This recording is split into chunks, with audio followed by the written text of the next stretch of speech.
Hello, good morning, everyone. Thank you all for joining in. So just before we start, I would like to kindly request that we try to reach out to our other communities and everyone who is supposed to be on this call. Just try to send a notification to your subgroup so that we can have more people join in. Thank you as you do that.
Thank you for joining in. Good afternoon. Right. Good afternoon, sir. Welcome to class. Can you hear me, sir? All right. So, welcome to class, everyone. Thank you all for joining. We are happy to have us all in session.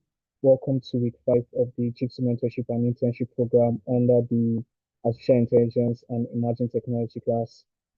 In today's session, we'll be discussing artificial intelligence as a solution, right?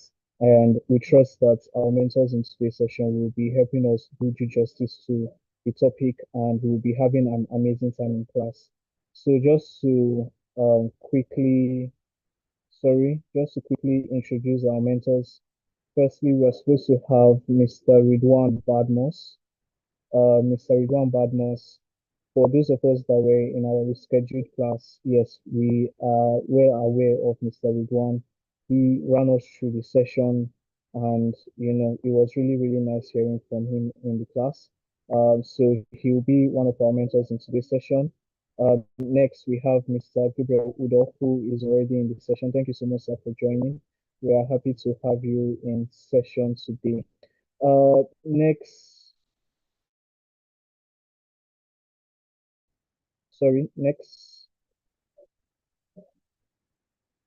Okay. My network seems to be misbehaving. Can we all hear me?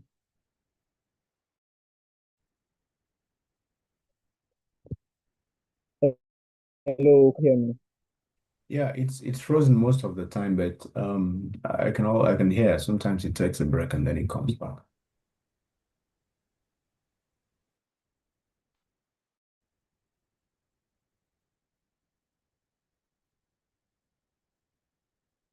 Oh, so sorry about that. Let me see if I can join with a second device.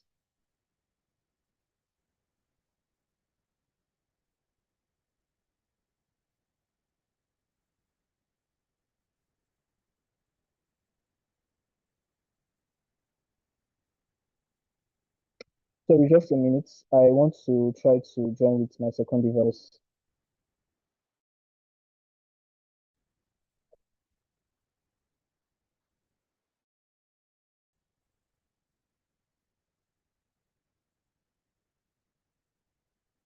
All right, All right, sorry sorry about about the delay. the If we delay. can hear But if you can hear me, thank you thank you once again for for the patience. patience. Next, Next, another so mentor we are supposed to have with this you lecture is is Mr. Mr. Kelly. Kelly. Mr. Kelly Kelly, did there Sorry, here. please, could you So mute Mr. your Mr. Kelly, phone? Kelly is an an emerging emerging technology technology thought leader, Dennis, entrepreneur, AI researcher, sorry, and Then, Dennis. influencer for digital innovation. for For digital digital innovation. innovation, He's he's passionate passionate about about the application and and impact impact of disruptive disruptive for technologies for solving real solving problems. real-life problems faced by Kelly people, Dennis, especially in underdeveloped countries. is He currently is currently current he is founder currently the of founder of Learn Hub of and Africa you're and the echoing. CEO of Link Orion technology, Technologies, where he where consults he for brands and consults for them brands and help them undergo the process of De digital Dennis, can you transformation hear me? when not fully research, immersed in research, speaking engagements, technology and related. technology-related projects. Kelly loves to Kelly spend loves to his spend his time on social projects impact projects, helping people young through people through digital skill programs, STEM, programs in Hi, education, and Danny. education and mentorship as a commitment to commitment his to his mission mission to of get more getting more people people ready ready for for a a future future that that will will be be completely completely Sorry, we disrupted can't hear you by clearly. technology. So Mr. Kelly, Kelly is the next next mentor. And And he's last but not echoing. least, Dennis, please, you are echoing. Could you mentor we'll mute be one having. of And your last but not devices? least, sorry, I didn't get you. Can you so We you mute can can't one you of hear hear your me? you devices? clearly, sir. Just mute one of your devices. When you're using both of them, then it provides an echo at the back end. Maybe if you muted one of them and then other.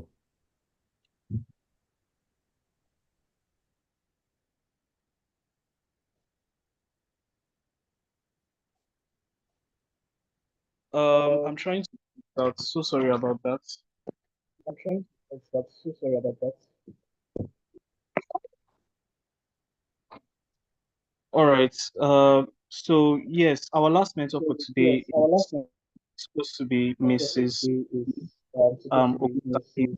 Buki. We have this Miss Buki. Ogus. She was with us in week 3, so I will not be going through her profile. So just to Right, we have met quickly Buki. She get was with us us in history. started So I'll not and be going three through about her profile. So just issues we to have been having. quickly get Um, structure. I'm sorry about all the sorry issues about the we little have been issues that having. we will be heading Sorry about all the getting from our mentors. So issues. getting to hear We'll be from our heading straight in the next to few minutes. Sorry about the um, background noise. getting to I hear from our changed mentors. completely, and where I We're am getting is a to hear bit from our noisy. mentors in the next few So minutes. Sorry thank about the everyone background noise. for us I to had to change my location briefly, and where taking I am our is a bit first inconvenient. Gabriel. So thank you Yeah, once again to our mentors our who have join been here in. with us. We'll be So hearing we'll be from them. taking For the mentors, please our discussion let's firstly try from as much Mr. as possible Gabriel to get ready and for then presenting hearing from them. because For the mentors, please 20. let's try as much as possible to get ready for presentation because we'll be taking your presentation after now.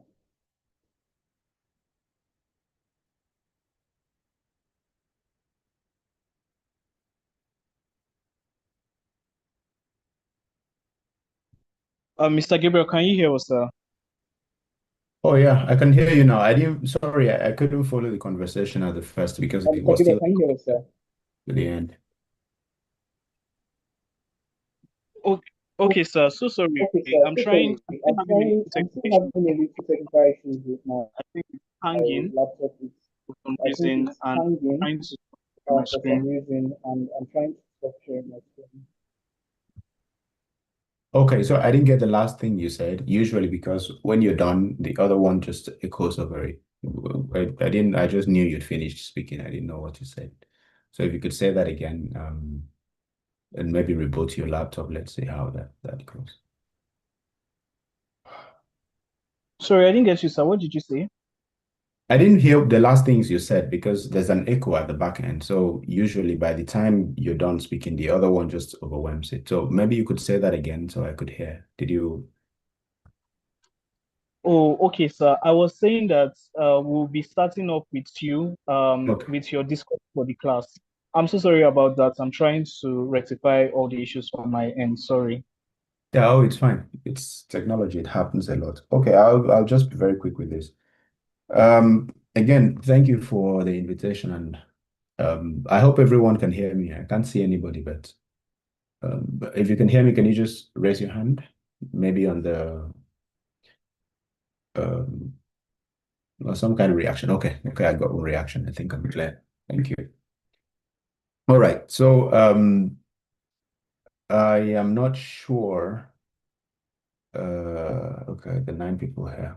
Yeah, when Sophia wrote me in the morning, like I said, today was Good Friday. I was supposed to be in church. Then I got really sick. I don't know. I think it's really still showing on my face. So I'm not sure why. Uh, you just have a really um, and my nose is partially blocked and all sorts of things at the same time. So please forgive me if you can't hear me really well, based on my voice, not on the internet. And I'll try to get through uh, some of the things I drafted. Sorry that I don't have a PowerPoint. I would usually prefer to have a presentation. It would make it easier for me. So I just scribbled some things. I've told Sophia to send me the presentations on send it to my email because I can't access them on my other phone. And then, all right. So today, all right. Thank you, Bamishola. Today will be. I really look forward to hearing a lot more about your perspectives on AI as a solution and how it is used in the different sectors. I mean, there's usually a two-way perspective when it comes to this aspect of the conversation, either as a solution or how AI as a solution becomes a problem.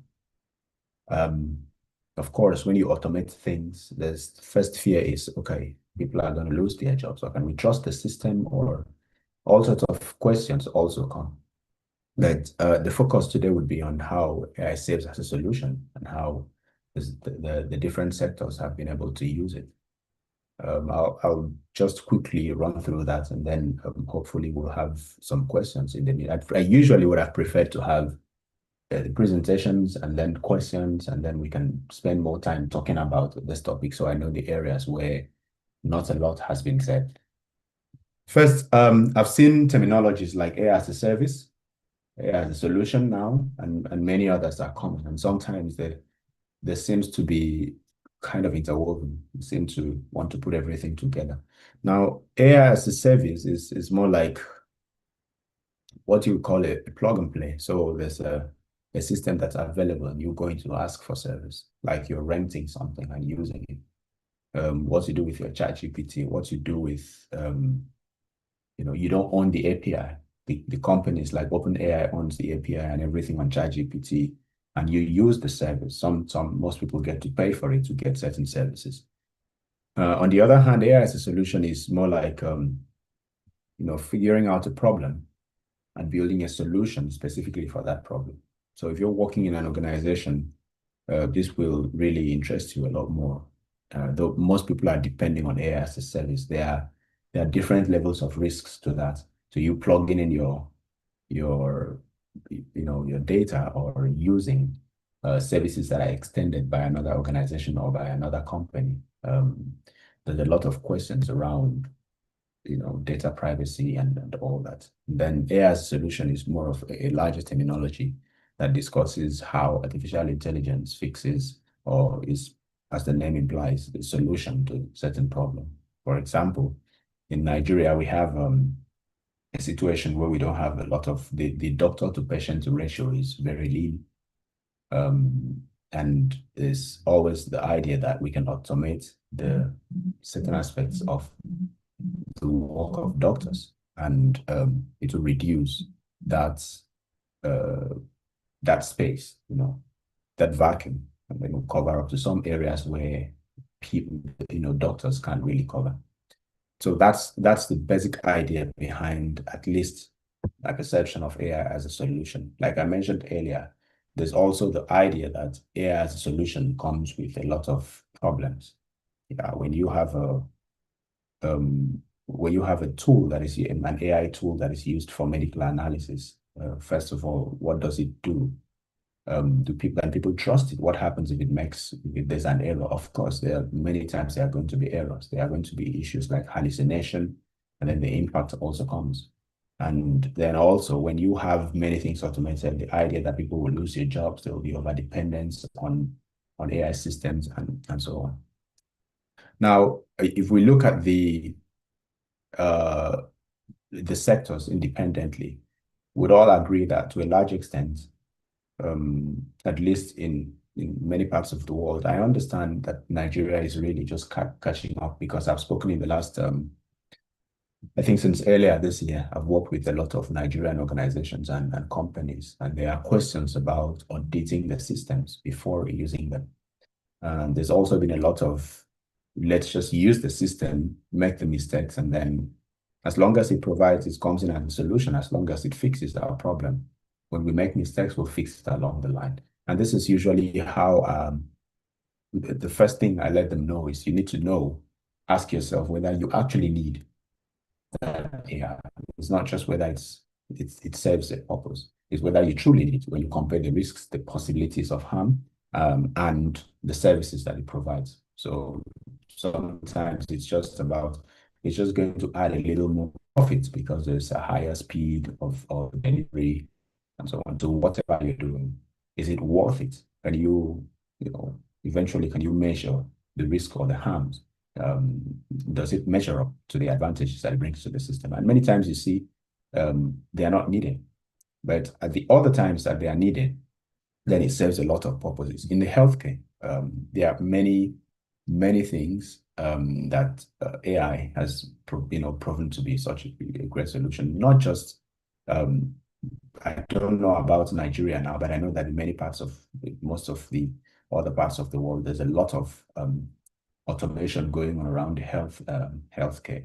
Worked on a project some 2 years ago also, geriatronics, and robots were used to provide care for the elderly people, because in the West, in Germany, for instance, or most of Europe, there are these services that are provided for the elderly, and in many instances, they don't have a lot of hands to provide the services. We have a similar problem with kids, the younger people not wanting to be teachers and so on. Here we have many people trying to get into the medical field, but not into the care field. So people don't want to do the hard job of sitting with the elderly people and speaking with them, providing those services that they need for old age. And so many organizations have decided to automate these processes. So they've built some kind of robotic systems and they've automated them. There are questions around privacy, around consent and all sorts of things. But the basic idea is that it covers that, reduces that ratio where you have one person taking care of 50 people in one care home, or during a shift, you have 2 people running around all through the night. So there could be robots that are programmed in a way that it reminds the inmates, not the prison inmates, that reminds or the patients, let me use the patients, of when to take their tablets, also even helps them in taking their tablets, or relays information to doctors that, maybe they are plugged into the person's body and they just sense the changes in maybe body temperature or blood sugar level or blood pressure, and sends information very quickly to the doctor. So in this case, a nurse is not needed or a staff is not needed to be there presently to ensure that this happens, but it gets done. And this is one of the numerous ways AI has been used. I know that in Nigeria, there used to be a tool that was called Ubenwa. I haven't heard about it recently. I don't know whether it's still useful. I'm not sure. I haven't checked, but I know it used to be Ubenwa. They used it to analyze the cry of a child, to determine what exactly is wrong with the child. And that was really interesting, especially for first-time parents who didn't really understand that. You just believe that a child begins to cry, see that the child is hungry or the child is hurt. Many times could be confusing for those who've been in motherhood or fatherhood for more than once or twice. They probably get used to it. But for the early days, it was really hard to determine what the issue was. So this is one of the instances where artificial intelligence has been used to provide such service. In finance, that's another sector that AI has been quite useful, has provided some kind of, in many areas. Example, alternative credit scoring. It will analyze data and determine whether this person this person should be given credit. That's one of the instances. And then we know in Nigeria, especially, that there's a lot of dependence on the informal sector. And the informal sector does not have a structure. So I don't really know how it plays out in Nigeria, but I have seen it in many other areas that also have a lot of informal sector activities, that how to determine a taxation structure around the informal sector. AI helps a lot in that. I've audited systems that have been used to do to determine the taxes that people should pay. And for Nigeria, that depends a lot on the informal sector. This would be something very wonderful. There are other uses which I hope we could discuss either in the presentation or after the presentation, like how banks use AI systems or how governments use it, especially within the financial sector. In education, this I think there are records now that show that lots of young people are getting out of school. And again, this leads us to what are the disadvantages of using AI as a solution? Because there's a lot of platforms where people can get automated university level education without having to go to school, without having to pay school fees. Young people can learn at their pace, right? You could open some of these apps. There are people that have provided themselves with education just by using ChatGPT, because you can also read everything you want. Whether that's true or not, of course, we also read books that are not true. That's another question entirely. But the fact that it brings education closer to people, it makes information more readily available, is an advantage. It's what makes AI an interesting addition to education. And excuse me, and we also I know there's I'm not sure whether this is available in Nigeria, but there are some universities that have automated their classrooms. And instead of a student having to write an email to teacher to ask questions, they have these fully automated classrooms that are like apps on their phones. And you log in to attend lectures based on the provisions of that app. And when there are questions, you can also ask there, and the app provides the answer. And I see this in Nigeria to be something that could help a lot of out-of-school children. It could bring education all the way down. It could make people have more access to information that is not, sometimes you have to pay a lot of money to get from the university. And this is also an advantage. It could provide that foundational knowledge, even though I still believe that people need to be within the four walls of the school, because schools are not just for pen and paper, but also for social relationships. It provides a social structure for young people also. Now, in law, first of all, then we'll talk quickly about security and defense. One of my greatest concerns is in the area of how we use AI, how lawyers and how law firms have used AI. I don't want to talk about the regulation of it, but how it's being used. I audited a system the system has been pulled out for use for a lawyer who had been running a law firm and decided to use a language model.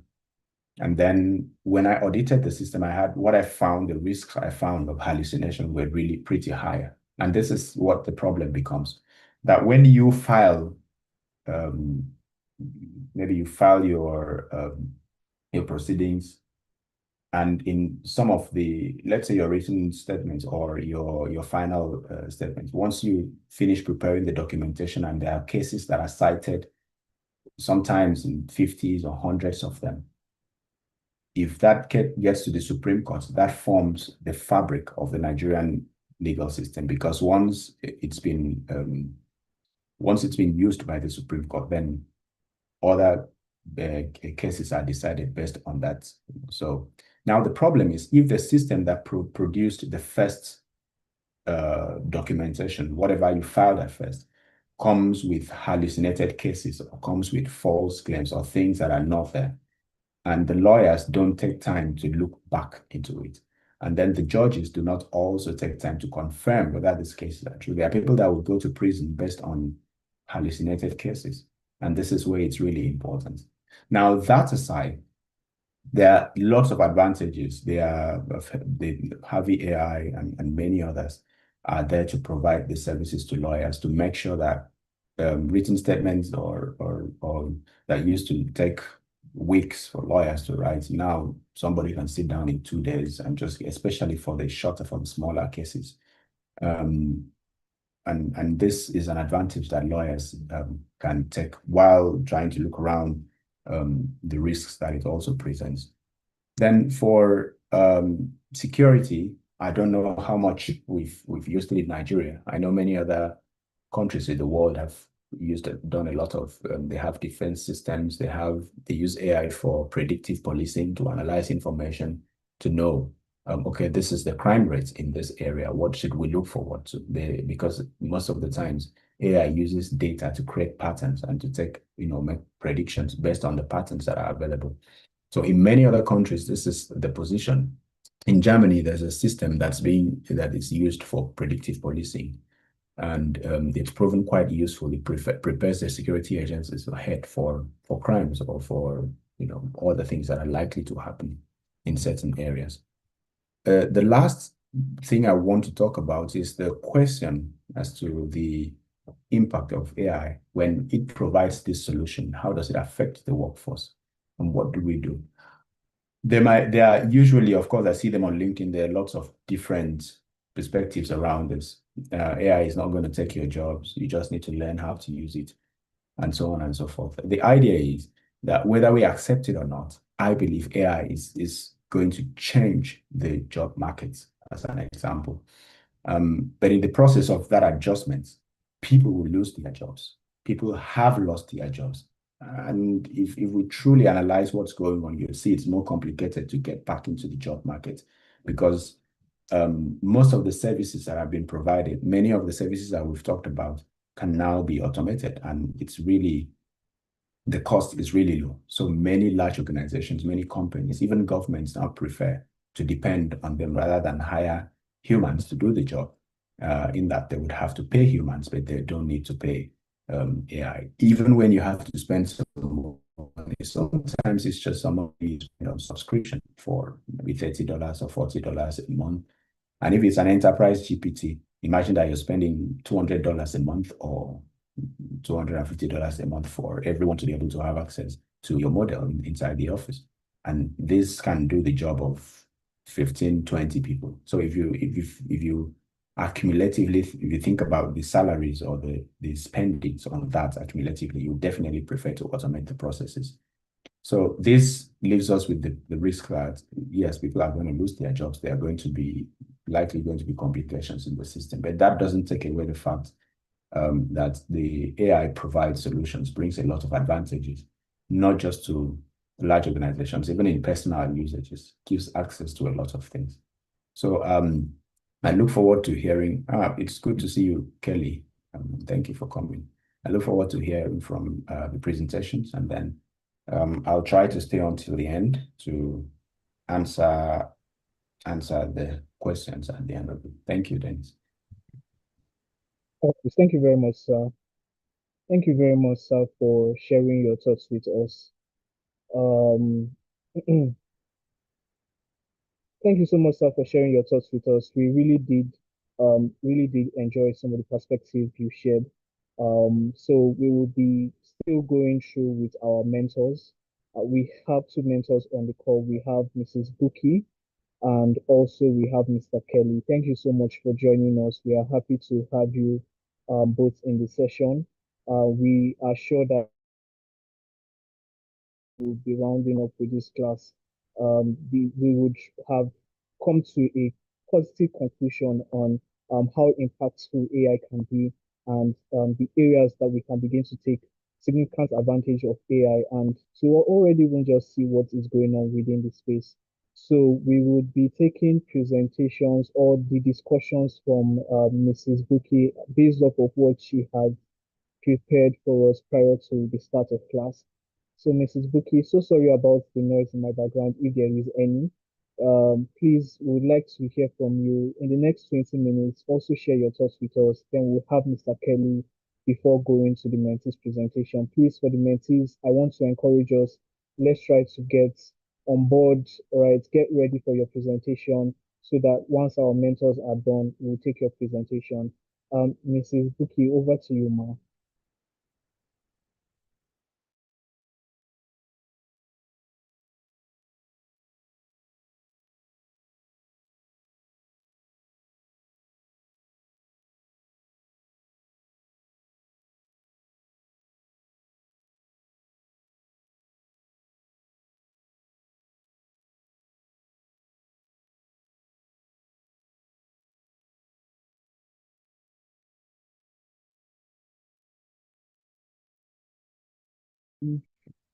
We can't, I can't hear you from this end, ma. I don't know if it's just me.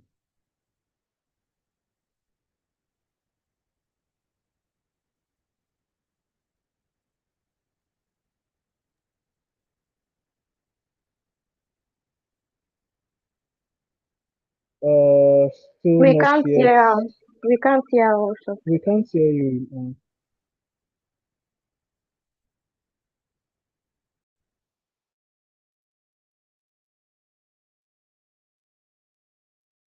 I can see that you are trying to speak or you are speaking, but there's no audio coming out.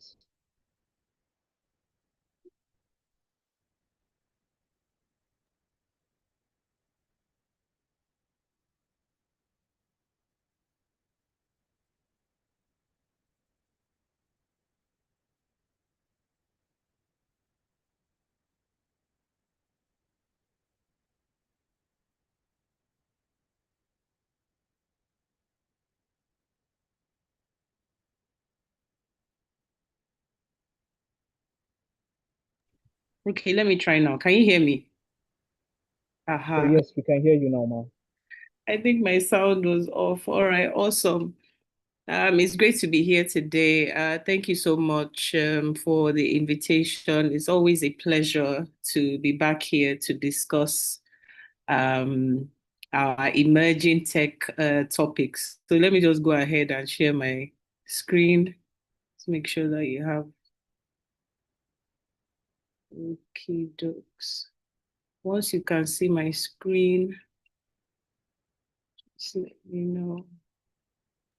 Yes, we can see your screen, ma. All right, awesome. So today we're speaking about AI as a solution, and it covers a lot of areas. And I think I was very excited to see the amount of areas, even though I wasn't sure how we'll cover everything, but the basics is what is necessary, really.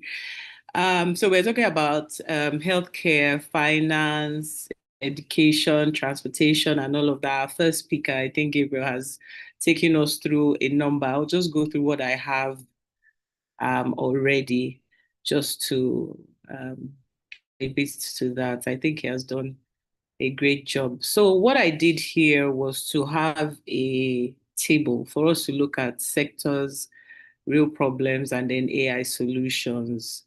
Thankfully, we now have AI that helps us, with data organization and all of that. And so here we see that, for instance, we'll just look at a few. Healthcare, radiologist shortages, although now they're saying that they have more radiologists than they need. But it keeps going up and down anyway. Sometimes they don't have enough, sometimes they now then have enough. Misdiagnosis. I know that the one for radiologists is very popular because early on, AI was able to begin to read results and all of that. And that was pretty early on in the AI journey. So that's something that for AI solutions, they've created AI powered imaging. They say is very, very accurate, in detecting cancers and earlier things that even the trained radiologists are unable to see, which is quite interesting for healthcare. And there are a number of other areas, but like I said, we can't go into everything. We'll just touch on a few. Finance also, we're seeing a lot of we have problems of fraud detection. We have manual KYC, which was very cumbersome for a lot of the fintechs. So we're seeing real-time transaction monitoring, We're seeing, in fact, we're seeing a lot more compliance AI now. I was having a conversation with someone yesterday about that, for compliance AI solution systems. For education, we're seeing that people can learn on the go. There's a lot of adaptive learning platforms. Learning is now personalized for students, and we then now begin to ask ourselves, so how is education going to look like in the next 5 years?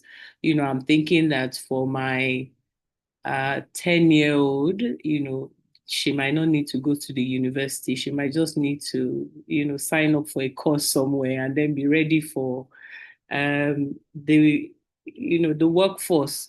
And then I'm seeing a lot more of students in within the age group, at least of my son that is about 15 now, that are not showing up in school. I don't know if I'm the only one noticing that. They're not showing up in school, secondary school, I mean. They're just signing up for courses and then beginning to look for remote work, which is very interesting to me. And I say to myself, the next 5 years is going to be really interesting, based off of children not coming to school anymore. I think it's partly again because of parents are not liking the private school fees issue. And then when they, just like when Gabriel was talking about comparing staff to the software that you can get for about $200, and you're able to get the work of 15 people. And some parents will start measuring as well that for education, instead of paying all these fees, why don't I just, subscribe my child to a course that they can get a certificate and they can understand the job, and then they get a remote position, and then they start their career. So we're seeing a lot more of that, where children can learn. And then again, it's because you are learning at your own pace. You are not learning, you're not in a class and arranged according to position or giving certain scores according to what the teacher, in the class is giving, but you are able to do this Montessori style at your own pace.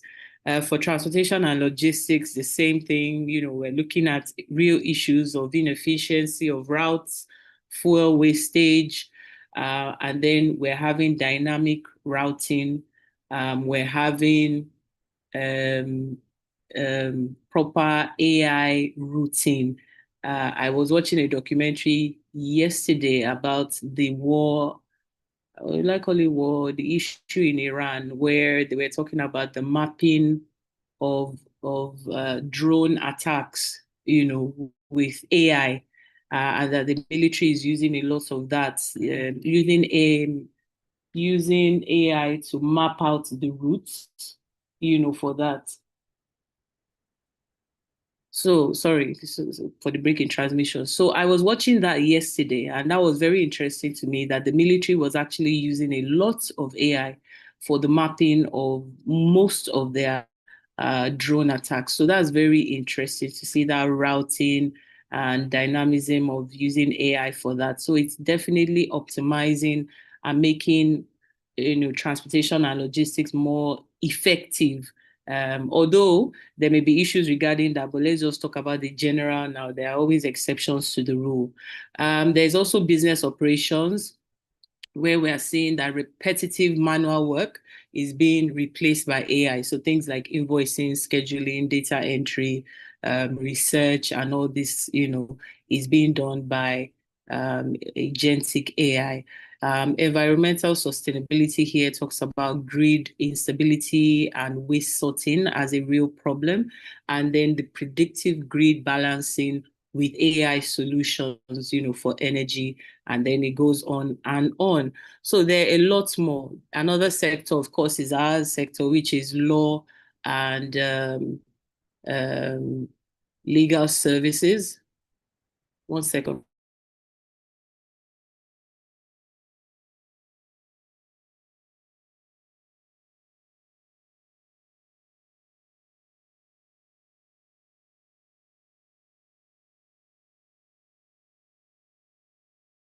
Sorry, I needed to attend to someone that came. So we're talking about law and legal services. document review hell, which is put here, and then missed precedents. And then we have AI assisted discovery. Gabriel talked about that as well. We have AI case takes. There are so many. And this flags cases in minutes for those who are doing litigation, etc., mostly abroad. Those are doing the billing, etc. So there's so many solutions, in AI. I talked about the security and defense while talking about the transportation and logistics. So surveillance, analytics, it identifies anomalous behavior. It uses there's gate analysis as well for AI. I know that China uses that a lot. They are accessing a lot of data and sorting out this data, using AI, and which is very, very interesting. And of course, that is used to treat the problems of threat detection, fatigue, and false alarms. Then there's the arts and creativity. If there's creative block, production cost, you can be a writer now. You're using generative AI. You can create images. You're creating videos. I belong to a group as well that they're creating a lot of films, short films though, and documentaries using AI. And it's very interesting to see how they're going about it, using several different kinds of AI. I guess as time goes on, they do the sound in one particular AI, and then they take the video to another AI, and then another one does, so they're mixing a bit of, different kinds of AI as a solution to be able to get real impact films and documentaries and short stories and things like that. So very, very prominent in such areas. And then, of course, workforce and labor management, scheduling conflicts in calendars, etc., burnout prediction. So they're doing a lot of AI analytics in organizations, and where they're able to do a lot more risk management. You can imagine trying to man this manually and then imputing all the data that you have to optimize everything for you. So these are just some, just for us to touch a few. We've talked about a lot today. I'm sure in your presentation you have a lot more as well. So my next slide speaks to saying that your job isn't to build AI, it's to understand enough to advise people who do. And I say this because everybody now is wanting to build. And then there's the fear that if I'm not building in AI, then I may be falling behind. So the slide is to really speak to the fact that you don't necessarily need to build. There are some people that can build and will build with AI. And when I mean build, like build their own app, build their own software, or whatever kind of website, application, or platform it is that they're building. A lot of people are doing that. However, it's not everyone that needs to actually be building. You can actually, in your niche or your area or your specialized prospective area, you can understand enough to advise those who are then building. So you make yourself indispensable, within your area of expertise and within your space as a lawyer. So that is what this speaks to. Not everybody needs to build. Like if I'm going to take lawyer, do I need to code? You do not need to code, but you need to understand those who are coding. Okay, so that when you are in the room, you are not lost. You understand the basics of the technology. You understand the tech stack of those you are working with. Okay, but you don't be the one that is learning to code.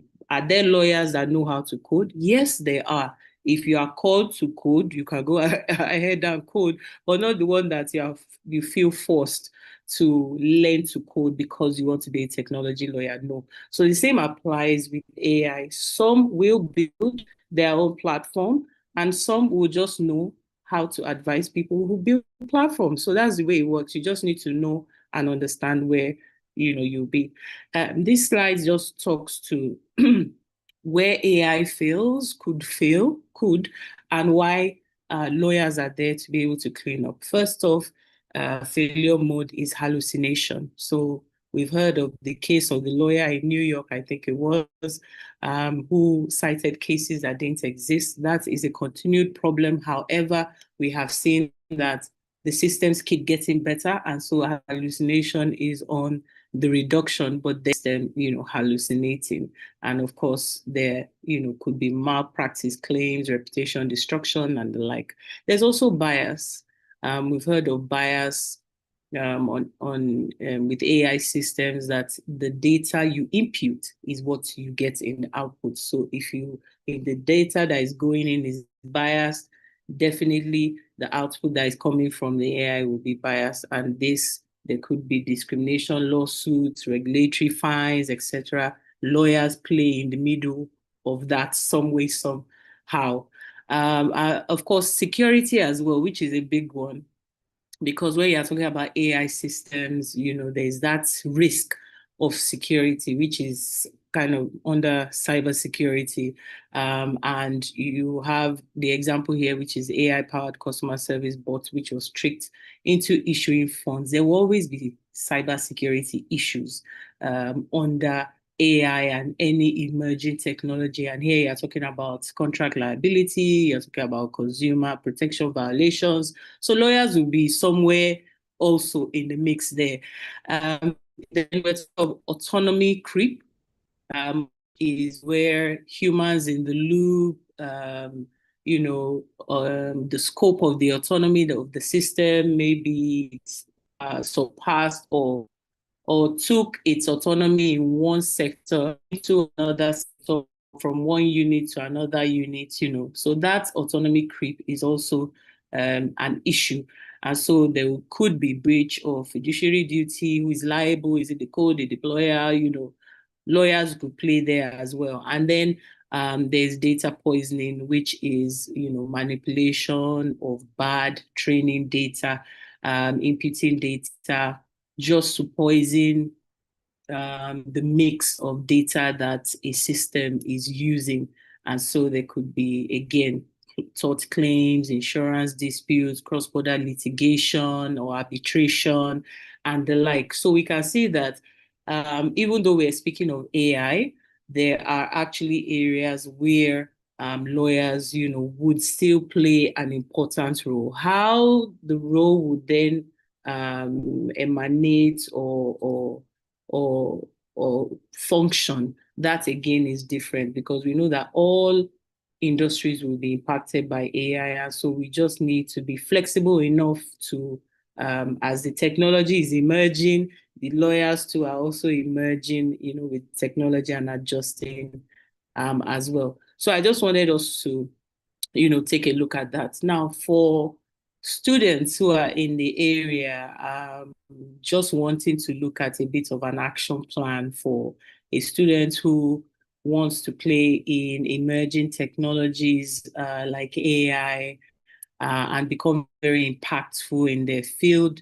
I just did this little action plan, just basics again. Obviously, by the time you start to do a lot of research, you get better at it, and then obviously begin to play better within the space. So here, there's an action timeline that, for month one, the first thing that you're going to build is knowledge in the area. In this case, AI, generative AI, agentic AI, all of the aspects of AI you need to generally know. And then along with the knowledge that you are building, you then need to practice. So are you using the AI softwares? Are you able to, compare the software? Like I said, with the arts and creative individuals, they're using a couple of different kinds of software. They're really immersed in the AI, technology and the use of it. So as a lawyer or a law student as well, what kinds of AI solutions are you using? There are several different ones out there, and you should be able to start using them to see how they work and which one fits what best and the like. So for instance, using ChatGPT to draft the basic aspects of contracts. And of course, we need to understand that as law students, whatever you input into the data must be information that is public, not confidential information. So using it to draft like basic clauses within a contract is very key. Using Midjourney to generate images and all that is very important. And then month two will be to pick one sector and to start studying from there. So aside from the courses, tech is also very wide, as I tell people. So when you're doing emerging technologies, that's the deeper tech, and then just basic technologies. There's Web 2 part, there's Web 3 part, there's fintech, there's insurtech, there's agri-tech. There are so many areas of tech. You need to start to study from one sector and then into the others. And then month three will be to join communities, AI alignment forum, if it's crypto, if it's AI Discord, Telegram. Although, like I said last time, I don't know, Telegram, it depends on the kind of community because some currently are on the down low. So look at Discord, look at the communities where they are, do the tech meetups, the association meetups, volunteer within such associations. For instance, I put here volunteer to write summaries of AI news. That helps you because then you have to, retrieve AI news from different aspects. You need to work with the AI to be able to do the summaries. And so generally that will help you in becoming better. And then of course, month four will be to draft posts, articles, newsletters, LinkedIn, blogs, whatever it is, and not just in writing the articles themselves, but I put here, for instance, connecting an AI failure to a legal principle, and you need to do this publicly. So that's helping you build the knowledge that you have been assimilating, and then you're beginning to practicalize it and also align it with your profession and in moving your profession forward. So using that tech, aligning it to legal principles, and that will help you generally to function better within the AI space. So I think that's all I have for you today. I hope that was at least a touch, of the basics of what you need to be doing with the AI topic that we have today. So thank you so much, and back to you.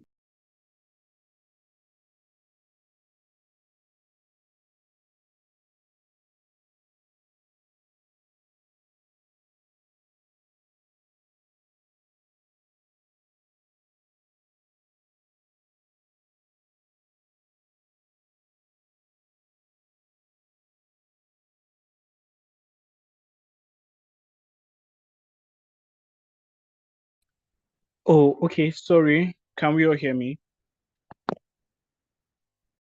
Yes, we can hear you now, Dennis. Help me out. Thank you so much, Mrs. Cookie, for helping us run through your discourse. We really, really did enjoy all your shared thoughts and also the roadmap you shared that students can take advantage of to become more practical and more developed within emerging technology space. So thank you so much, Mark, for your shared thoughts in class. We sincerely do appreciate. We still have Mr. Kelly with us. We also, sir, maybe in the next also 20 minutes, would like to just get your shared thoughts in class while we take presentations from the mentees after you're done. Mr. Kelly, if you're still with us, we want to get to hear from you in the next few minutes.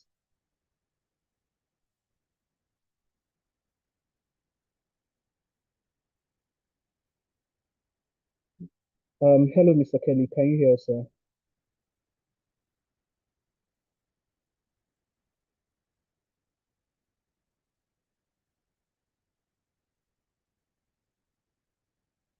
Mr. Kelly, can you hear us, sir? Okay. Okay, I think Mr. Kelly is having some network issues. So what we will do instead is we'll be taking presentation from the mentees, and then when he comes back. Yeah, hello. Yeah, my network is very much Yes, unstable. If you could just proceed, probably when the presenters mentees are presented, I could share a word or two, but just proceed so we don't waste time.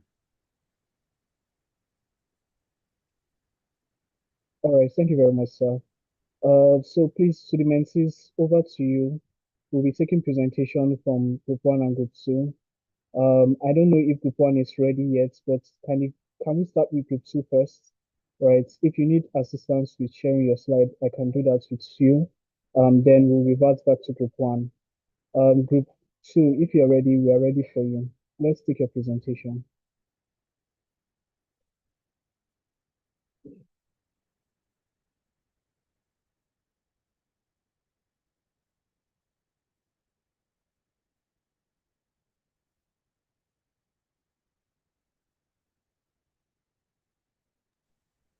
Sorry, sir, is it group one or group two? We want to start with group two first.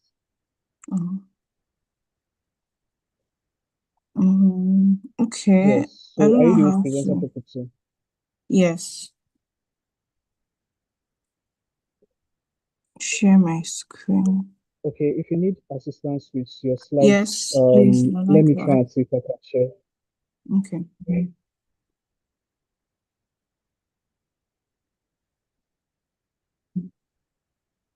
All right, so let me try and share my screen on your behalf. Just give me a minute. Okay.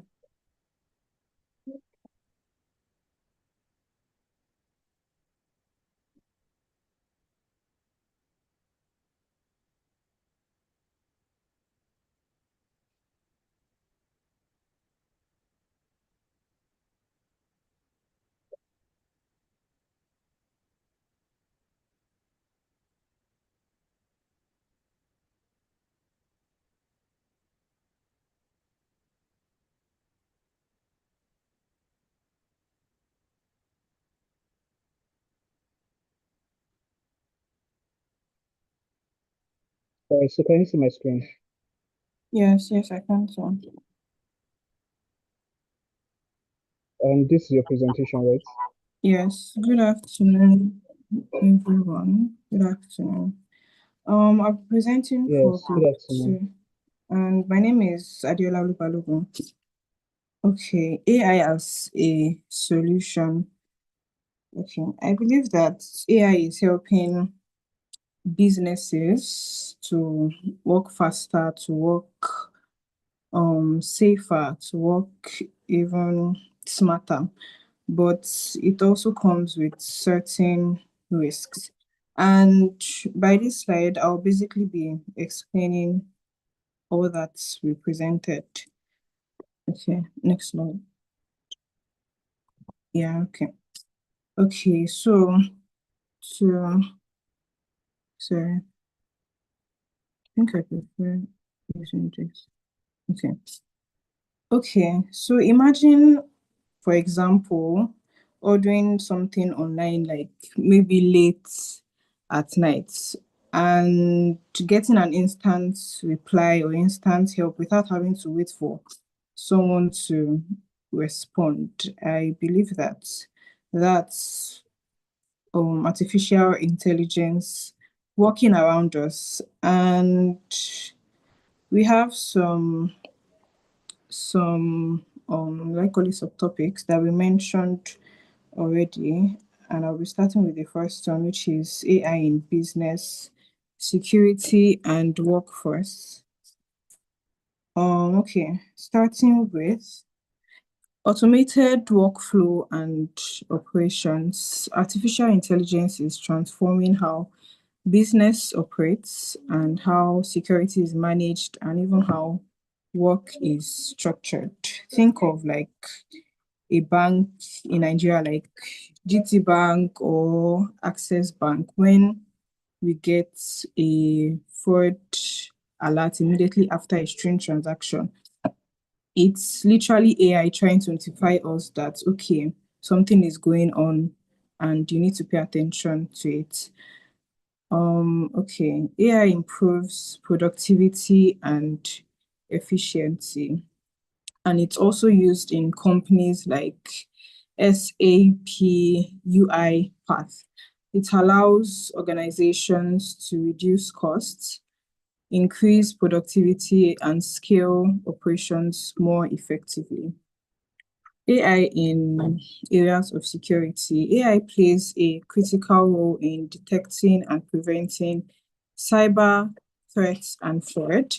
Companies like PayPal use AI to monitor transactions and identify suspicious activities instantly. While firms like Darktrace apply self-learning systems to detect and respond to evolving cyber risks. We'll still get to the cybersecurity part. Okay, so within the legal and business environments, AI helps in supporting legal research and contract review by analyzing large volumes of data quickly and accurately.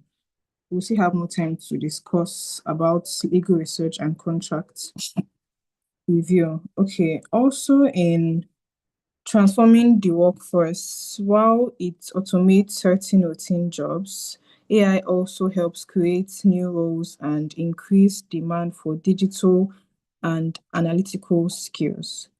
For example, Amazon demonstrates this by using AI in operations while creating new opportunities in data analysis.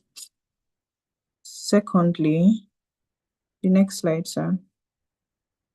AI, okay, business automations and chatbots.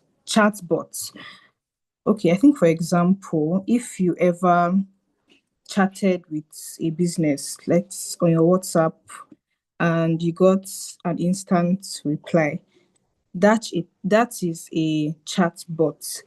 And instead of waiting 2 hours or more to get a reply from someone, you just get a reply in like seconds. Okay. That's basically AI chatbots responding to you, and it helps in cost reduction. It helps in the human that owns that site or that business you want to work with. It helps that human even save time in case he's busy with something else. Yeah. A customer service chatbot is an automated AI application designed to simulate human conversations and assist users through text or voice interface. Next page, sir. Okay. Yeah, so the benefits of using chatbots is that it helps in reducing costs, it aids fast response, omnichannel communication. Omnichannel communication is basically it's a strategic approach that integrates all customers' engagement channels, like through social media or emails or SMS. Okay, also it frees human workers, like I said earlier, in case the person is busy. So AI will just respond on their behalf. Okay, moving on to the next, cybersecurity and fraud prevention. Yes.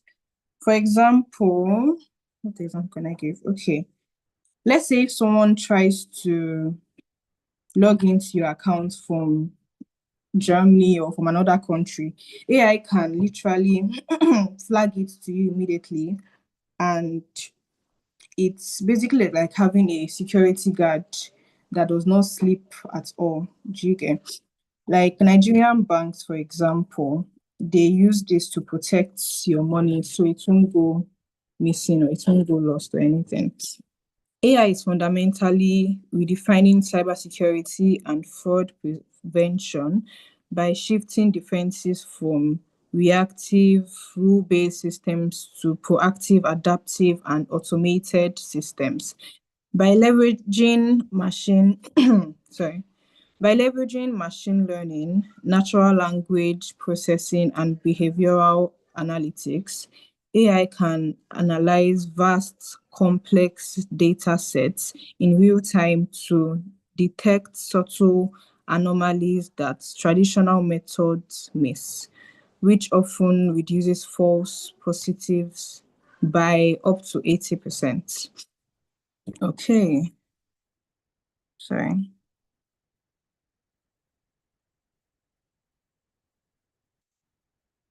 Also, AI creates baseline for normal users or system behavior, flagging anomalies such as unusual login times, data access, or lateral movement, which often indicates insider threats or compromised accounts. Also, AI prevents phishing and I don't know how to pronounce it well, but it prevents cyber attacks. AI can identify, prioritize, and help patch vulnerabilities faster than manual methods. AI is used by PayPal and Darktrace. Its specialized AI is used to detect synthetic video or audio impersonations used in social engineering scams. Okay, I think I'll be moving on to the next, which is legal research and contracts review. AI aids fast case analysis. AI contract scanning and risk detection, and some of the tools that can be used are Westlaw, LexisNexis, and even Kira systems. Workforce and transformation. Number 5.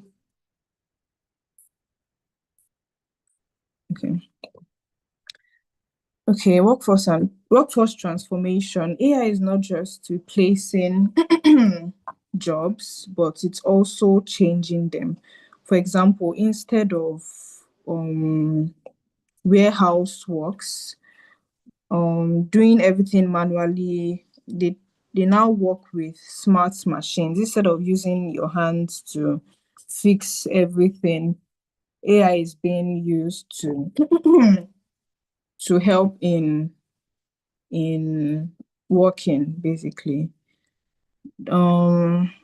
The introduction of artificial intelligence in our daily work is much more than just a technical update. It's a fundamental shift in how we find purpose in our professional lives. AI automates repetitive jobs. We are entering a world where, where tedious and repetitive tasks are managed by machines, which would theoretically leave us with more time for human connection and critical thinking. Sorry, I'm coughing.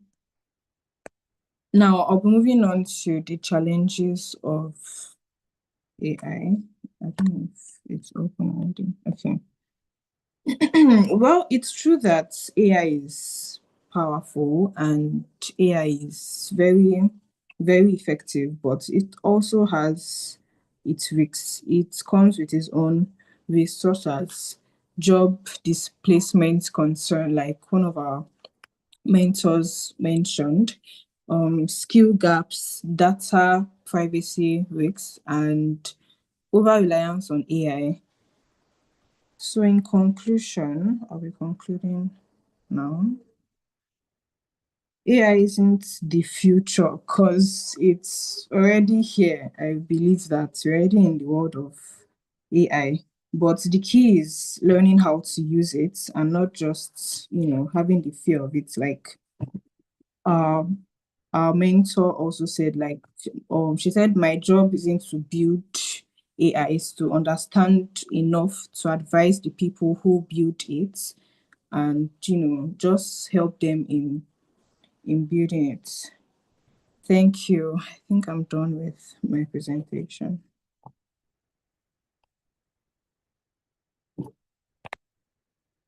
All right, thank you, Deola, for helping us run through the presentation on behalf of your team. Well done to you and to everyone who participated in putting it up and overall working on it. So well done once again, Deola. So please, we have done, or we are done with group one. We'll be taking presentation from group two before moving back to group one. Rather, we have done with presentation for group two. We'll be taking presentation for group one. So please, do we have the presenter for group one with us? If you need any assistance with sharing your slides, I can help do that. Do we have members of group one in class?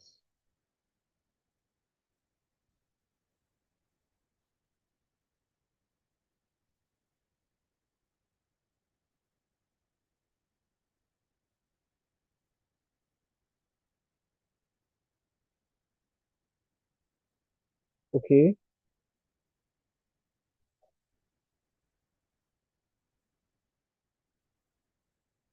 So I unfortunately we tried to or I just tried to reach out to as many of the core members that I could.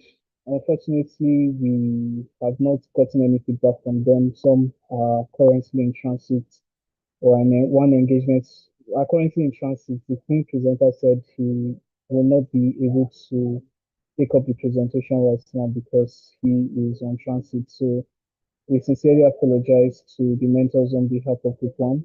I don't know if we have any other person to fill up, but if we do, please can you just indicate if we have Group 1 members that are in class that can fill up for our main presenter, you can just kindly indicate.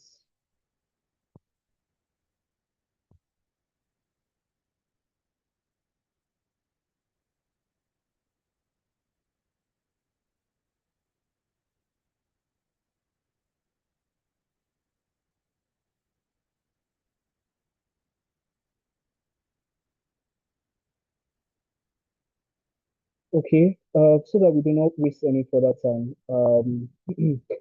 I think I want to revert back to the mentors. Right. If we are still able to get Group 1's presentation, then that will be fine. But for now, so that I do not, or we do not waste time in the session, let's revert back to our mentors. Um, I think I would like to start. I don't know if Mr. Kelly is here. He's still here, but okay, he's not. Mr. Gabriel, are you with us, sir? Yes, please, sir, we just want to see if we could get a little feedback. Unfortunately, the presenter for Group 1 and some of the backup presenter reached out that they will not be available. The presenter had an emergency, and I don't think we have someone to fill in for him.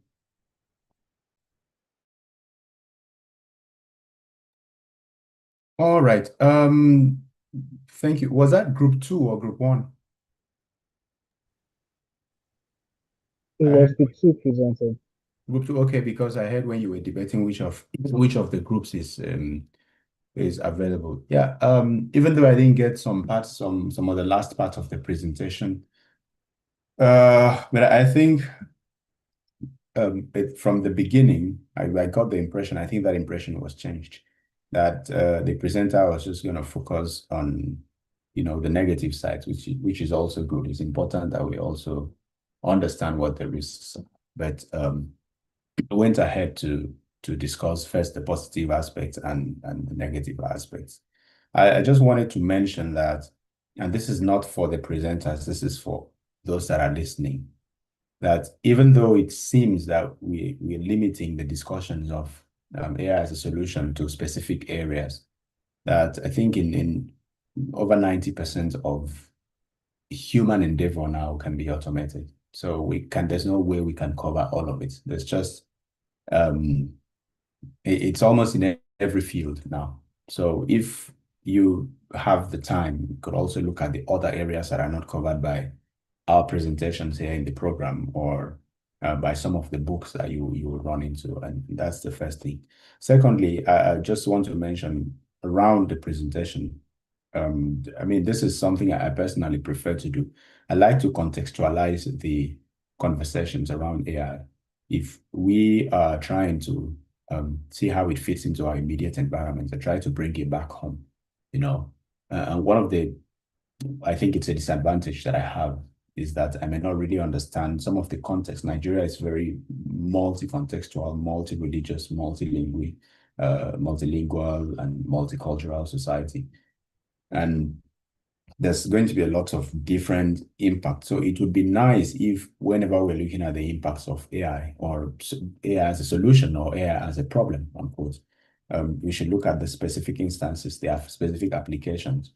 If we're applying AI to healthcare in Europe, for instance, it's currently the differences between the outcome would be really wide when you compare it to when we apply it to Africa or to Nigeria, or let's say even between Lagos and Abuja and Calabar. It would be nice to get a more local contextual conversation around this, because what we do here in my opinion, is mostly about creating, like Mrs. Bukola mentioned earlier. I think mentioned earlier, there are many opportunities. This is not just going to be a theory thing. We need to find a way. We need to fit into the system, see how it's not just about having presentations or understanding. It's easy to read and get the general idea, but it would be nice to contextualize it. When you get into the actual practice of AI governance or understanding AI, you don't need to be technical. Mrs. Buki also mentioned that you don't need to know. Yeah, I design softwares, I build some of the AI systems, I know law, but I can tell you from experience, many of the times what makes me different is not the fact that I design softwares. It's just that I understand it. You don't need to know how to code and all that. I've been in rooms where you just need to look at the codes and tell them, okay, I don't have the time to look through the code. What are the outputs of the system? Allow the specialists to design it, to explain it to you. And the same thing with discussing it in line with the context. If you're dealing with systems in specific geographical regions, for instance, some of the things that are risks that we consider risks in some parts of the world will not be risks to us in Nigeria, and vice versa. Some of the things that are legal may not be legal to us in Nigeria. I'll give you an example. If we have AI that supports, it's like I was in a conference 3 weeks ago, and they were discussing the AI in same-sex relationships. There's still AI as a service providing such services. And I said that these are not conversations we would have in my part of the world, because in Nigeria, the context itself does not allow regulations around same-sex relationships. It's criminalized. So if you now say in that context that the risk is that it's going to provide a lot of care and all those things that we avoid to discuss in Nigeria, that's not a Nigerian problem. That's more like a Western problem, unquote, right? So you need to contextualize when you say this is the problem this system is going to have. Then if you have to apply it, what we call bias, as an example, there are situations where that bias may be advantageous. I've built a system where the company strictly told me we want this bias in the system. And when I looked at the questions around it, I now understood. Like 90% of the core staff in the company were males. And they thought, okay, we need to hire more females, but we can't do it because many times you have to sift through thousands of CVs to hire people. So we have to ensure that our system does the sifting for. In this case, bias is not a problem. It's the way you use the context of bias. It's not discriminatory, basically. Well, though it acts like the same way, but the outcome supports actually the other side of biases. So we need to look at the context when we say this is the impact of this technology in this society. And probably if you have an example, it's more practical than just having a theoretical discussion. So I think that's what I'd like to say. Thank you. I hope the other mentors also have something to add. All right, thank you so much, Mr. or Dr. Gabriel. I can see the additions here, and then congratulations, sir. Sorry, so I changed to another system. I've had this, I think it's a year and a half now. I just changed to another system. That's why this thing changed. Sorry. so sorry. We also missed that. We would have taken our time to rightly to just rightly pronounce it or call it out. So thank you so much, sir. Yeah. So moving on to our next mentor, Mrs. Buki. I guess you're still on the call, Ma. Please, we would like to get some of your feedback. Unfortunately, we couldn't take one's presentation because the presenter, like I mentioned, had an emergency and he could not make it to class. Not a problem. That's fine. Feedback from the first session, I think I agree a lot with what Gabriel has said, is mostly the practicals. The research has been done. It's good that it shows that there's a good understanding of the area of topic. There was also balance because when we're looking at AI, we need to look at both sides. The risks, I always say, is a very important place to start when addressing the topic of AI, because once you have the risks in mind, then it helps you as a lawyer, it helps you with the ethics of it and all other areas, the governance of it. And so it's a great place to actually start. So that balance was very key. What else? I think they've done a bit of work on it and it shows. I'm just more interested really in that practical aspect. So I just want to encourage everyone to, aside from the theory, make sure that they are, putting some action to what they've learned today. Thank you so much. All right, thank you very much, Ma, for your feedback. Thank you to our mentors. Unfortunately, because of Mr. Kelly's network, he could not stay through with us. It would have been really nice to get to hear him share his thoughts. If there are any materials or anything he would like to share, if he does reach out to us, we do also forward it to the mentees. So because of where we are right now, we'll be taking questions, right? So please, if you have a question in class, just do out to indicate by raise of hand. Let's take your question.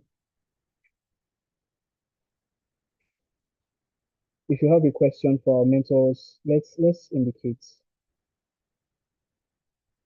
We are talking AI as a solution, and our mentors have run through the different areas where there are applications of AI, right? And the work that you can actually use AI to do. So if you have a question you would like to ask, please go ahead.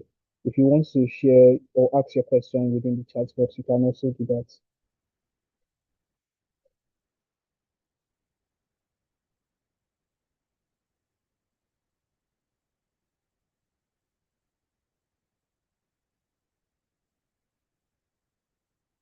Okay, Deola, please, you can go ahead and ask your question.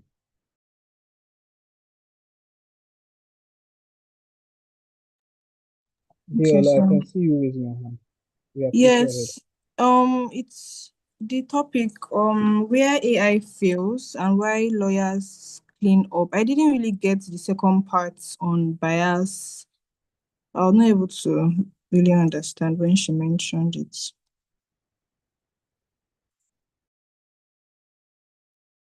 Okay, so I guess that question is directed to Ms. Buki, where she was talking about where AI fails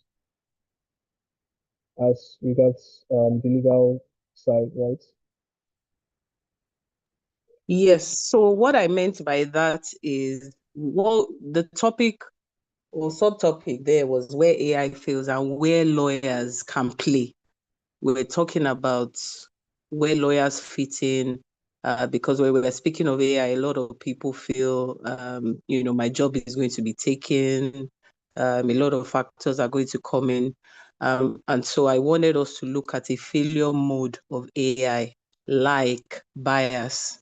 And I like the way Gabriel went ahead to even explain it further, to say bias could be an advantage and it could be a disadvantage. Where it is a disadvantage, like the example that I gave an example of AI under diagnosing Black patients.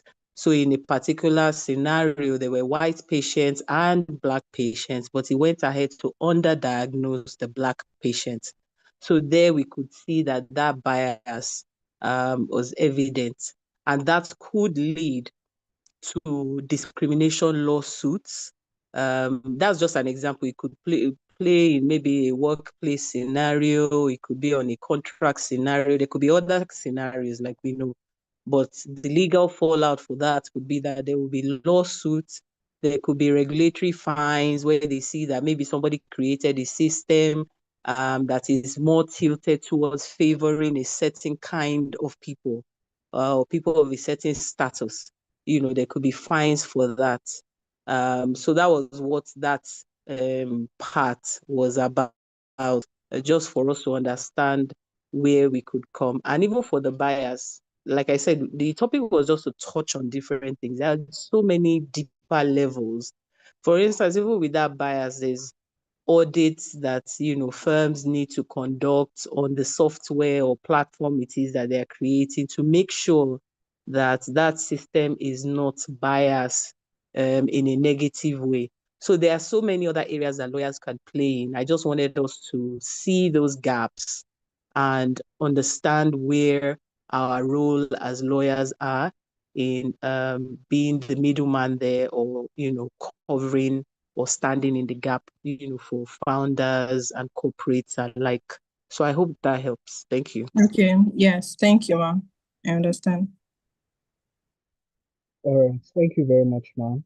Are there still more questions?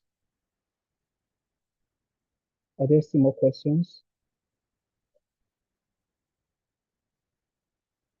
Okay, if they are none, right, then I think we'll just be calling it a close to class. Once again, a big thank you to our mentors, Dr. Gabriel and also Mrs. Buki, for your time and shared thoughts in class. This is week 5 that we just finished, and officially for the artificial intelligence class, right, we are done. The dynamics around the sessions will change in week 6, right? But for meeting in class like this under the artificial intelligence area, we are done for now.